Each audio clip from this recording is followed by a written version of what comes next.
నాగర్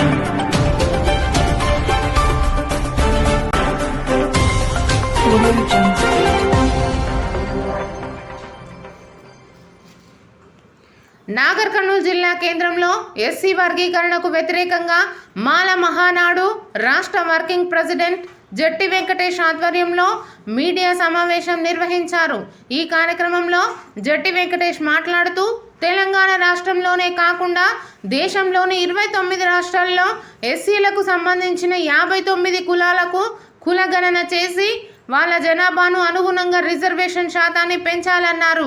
ఏ రాజకీయ పార్టీలు ఇప్పటి వరకు మాకు చేయూత ఇస్తామని రాలేదు। చాలా గ్రామాల్లో ఇండ్లు, రేషన్ కార్డు మరియు చదువుకున్న యువతి యువకులు నిరుద్యోగులుగా ఉన్నారు।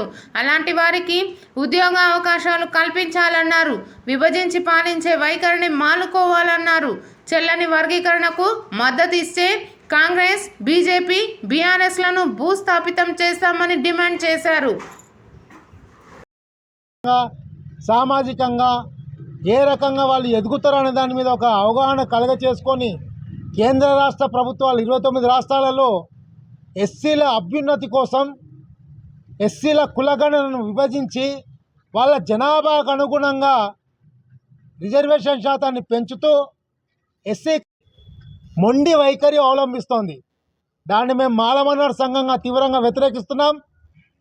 ప్రపంచం మొత్తంలో ఎవడు ఏ రాజకీయ నాయకుడు ముందొచ్చినా వర్గీకరణ అంశమే మాట్లాడతారు తప్పిస్తే వాళ్ళ ఎదుగుదలకు ఎస్సీల బాగు కోసం మా పార్టీ ముందుకొస్తుంది, మేము దళితులకు చేయూతనిస్తామని చెప్పేసి ఇంతవరకు ఏ ఒక్క పార్టీ ముందుకు రాలే। ఇప్పటికీ చాలా గ్రామాల్లో మండల హెడ్ క్వార్టర్లో కూడా ఇండ్లు లేని నిరుపేద ఎస్సీలు ఉన్నారు, వాళ్ళని గుర్తించండి। రేషన్ కార్డు లేని వాళ్ళు ఉన్నారు, వాళ్లకు రేషన్ కార్డులు ఇవ్వండి।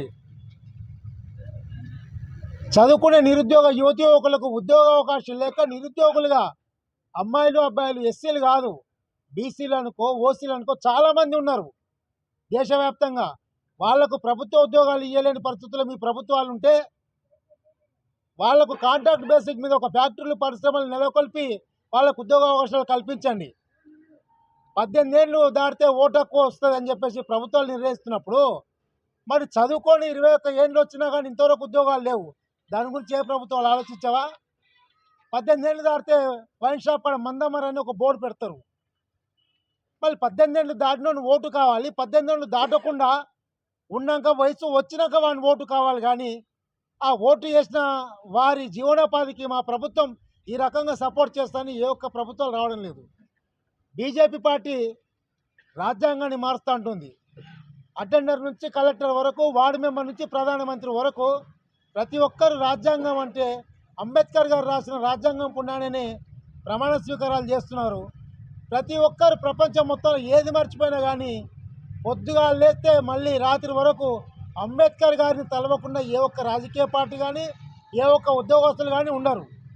మళ్ళీ అటువంటి అంబేద్కర్ రాసిన రాజ్యాంగం పుణ్యాన్ని మీరు అధికారంలోకి వచ్చి సీట్లలో కూర్చుంటే మా ఎస్సీలను విభజించి పాలించే సూత్రాన్ని మీరు చేస్తున్నారు కాబట్టి మేము దాన్ని తీవ్రంగా వ్యతిరేకిస్తూ రాబోయే రోజుల్లో వర్గీకరణకు సపోర్ట్ చేసే పార్టీలను మేము ఖచ్చితంగా భూస్థాపితం చేస్తాం।